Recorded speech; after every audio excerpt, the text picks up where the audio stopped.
Akuja akanikabidhi mimi, akakukabidhi wewe.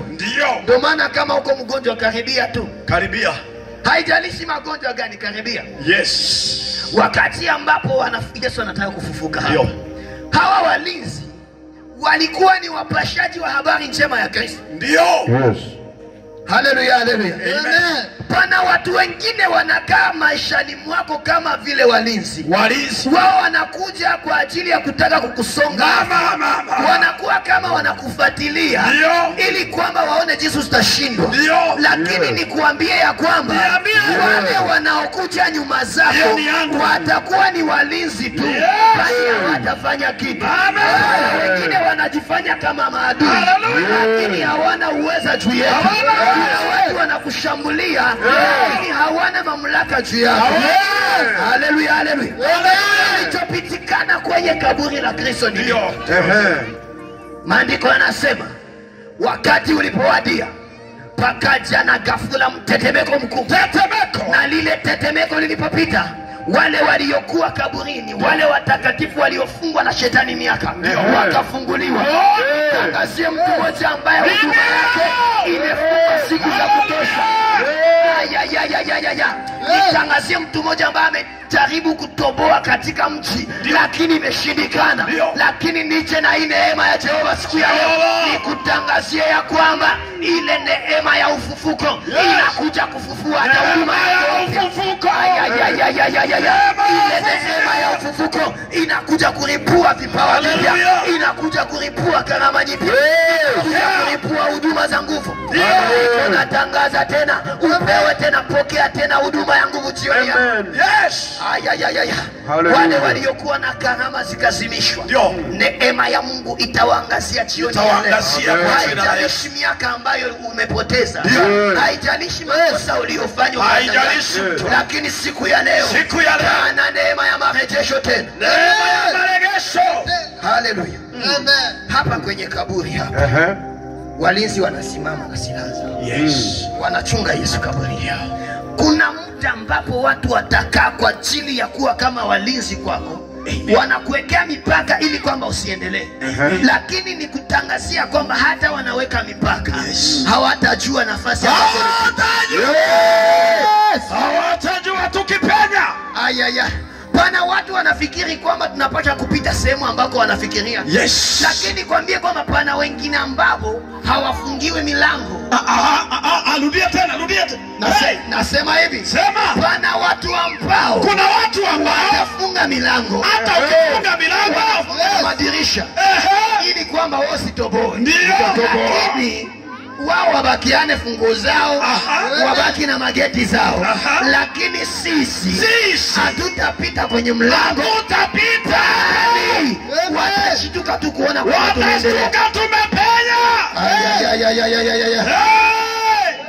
Yesu yuko kaburini. Wakati wake duniani umekwisha. Sasa Yesu kuzimuni zimekwisha. Sasa ilibidi atoke kaburini. Na hapa pana kitu kilitendeka. Wakati ambapo Yesu anataka kufufuka, tetemeko likaja. Na ili tetemeko lilipokuja, pana mambo yalifanyika. Wale walinzi wakaanguka. Baada ya walinzi kuanguka, wakazimia. Maandiko yananiambia wakawa nusu mfu. Wakawa wamekufa, wakawa kama nusu mfu. Wakati ambapo wanakuwa kama nusu mfu, kama walikuwa 20, hakuna aliyeamka na kumwambia mwingine twende. Hakuna aliyeamka. But jambo ambalo litendeka ni gani? Wakati ambapo huyu anatambua ya kwamba mimi nilikuwa nimekufa, nimepona kifo, akashika mbio, akafika kwa wakuu wa makuhani. Kuliko wakutanike nyumbani kwao, kuliko wakutanike kwenye kambi zao, wakakutanika kwenye pale kwa wale waliowatuma. Na wakati wanafaa kikao hapo, pana wengine ambao walifanya vikao, Ndio. wakatuma congregation kwako, ili kwamba wewe maisha yako endelee kuwa tu maisha ya unyonge. Bali ni kutangazie kwamba siku ya leo yule aliyemfufua Kristo, waliokuwa walinzi juu ya maisha ya Kristo, waliokuwa walinzi wa kaburi, Ndio. hakuna aliyeaga ya kwamba naenda, hakuna aliyesema ya kwamba eti twende, Ndio. bali kila mmoja alikuta ya kwamba Ndio. tumekuja kumshambulia yule ambaye ashambulike, tumekuja kumlinda yule ambaye tumekuja kuwazingira wale ambao wazingiri. Kwa hiyo siku ya leo ni kutangazia kwamba yule aliyemfufua Kristo yuko mahali hapa na yuko pamoja nasi. Kwa hiyo haijalishi ulisema ya kwamba eti kanisa hili halitapanuka, but ni kuja kutangaza season mpya. Natangaza hatua mpya, natangaza season nyipya. I receive. Ninatangaza hatua nyipya. Sema ninapokea. Sema ninapokea. Kama tuko pamoja pepea tu. Nataka uelewe kitu leo. Kwa sababu nimekuja kwa ajili yako. Na pana neema ya kipekee ambayo imewekwa kwa ajili yako hapa. Neno la Mungu linaniambia ya kwamba baada ya hawa walinzi kufika kwa wakuu wa makuhani, wale waliowatuma ili kwamba wapate kulinda Yesu, Ndio. wakati ambapo wanafika, pana mambo yalitendeka hapa. Wakati ambapo Yesu, wakati ambapo sasa hawa wanafika wanakaa, hawa wakuu wa makuhani wakasema ya kwamba mataifa na watu wengine wakijua hii habari, sisi hatuna bahati, tutauawa. Sasa inabidi wale waliofanya mipango juu yako, wao wenyewe waanze kutetemeka kabla. Sema watatetemeka. Waliopanga mipango kinyume nami watatetemeka. Ndio, ni watu wa imani tu ndio wataelewa ninasema. Kwa hiyo baada ya hiyo wakachukua pesa. Sema na mimi pesa. Na mimi pesa. Wakachukua pesa. Ndio. Wakawagawia wale watu. Wakaongana. Kama walikuwa, huyo alikuwa anapokea shilingi 1,000. Ndio. Sasa ingili moja alikuwa akipokea, imebadilishwa, amepewa ngili 100. Ngili 100. Hallelujah. Amen.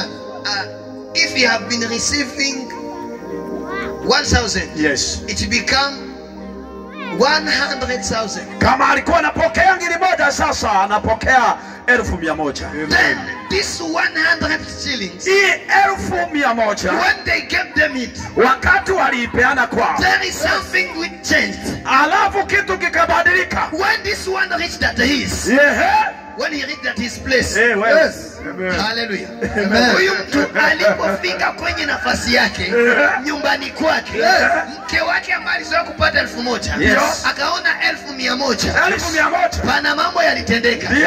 Akamwambia nini? Ndio. Huko tulikokuwa, yule tulikuwa tukimchunga, Yule tulikuwa tunachunga amefufuka. Yesu. Ila tumepewa pesa ili kwamba tusitangaze yale tuliyoyaona, ili tutangaze yale tuliona. Alafu huyu mama wakati anasimama kwenda sokoni kununua samaki, yule aliyekuwa akimnunulia, wakati ambapo samaki ambaye ananunua tuseme 50, hiyo samaki moja anampa 100. Anamwambia nataka kukurudishia, anasema hapana, usinirudishie. Anamuuliza ni nini imetendeka? Akasema wewe ujue kama mimi mke wa askari bwana. Ni nini? Unataka kusema nini kwa hiyo? Anasema nataka uelewe, yule wale ambao waliokuwa kule kaburini kule, yule waliyekuwa wakimchunga amefufuka. Na hivi amefufuka, wamepewa pesa. Ili hakusema wamepewa pesa, lakini ndio maana ananunua hivyo. Akaelewa kwamba hawa maaskari wamepokea zaidi. Wakaendelea. Huyu naye wakati ambapo anaenda nafasi ambako anahangulia, ananunua naye anapana zaidi ya yale pesa zinasambaa. Pesa zilisambazwa. Kumbe ufufuko wa Kristo ulikuja kusambaza kwanza pesa. Haleluya!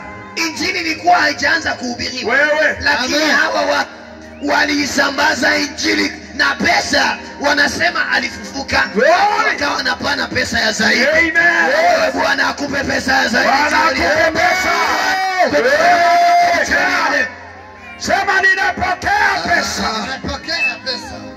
wakati ambapo wanakwenda Ndio. wakaendelea kusambaza injili. Yes. Wale wamama wawili walikuja kufika kwenye kaburi. Yes. Ama habari imeshaenea mtaani kwamba amefufuka. Nami nimekuja kukutangazia kwa siku ya leo ya kwamba Yesu hayuko kaburini. Hayuko kaburini, bali amefufuka. Amefufuka Yesu. Haleluya. Haleluya. Ya. Glory to God. Kabla mitume hawajahubiri, hawa wamama walihubiri. Kabla mitume hawajatangaza, maaskari walitangaza. Kabla mtu yeyote hajasema, Yesu hajatuma watu, pesa ziligawanyika Bwana. Pesa zilisambazwa kwa ajili tu ya ufufuko wa Kristo. Pesa zilisambazwa. Amen. Haleluya, haleluya. Amen. Wao kuhubiri injili bila pesa, walisindikiza pia na pesa.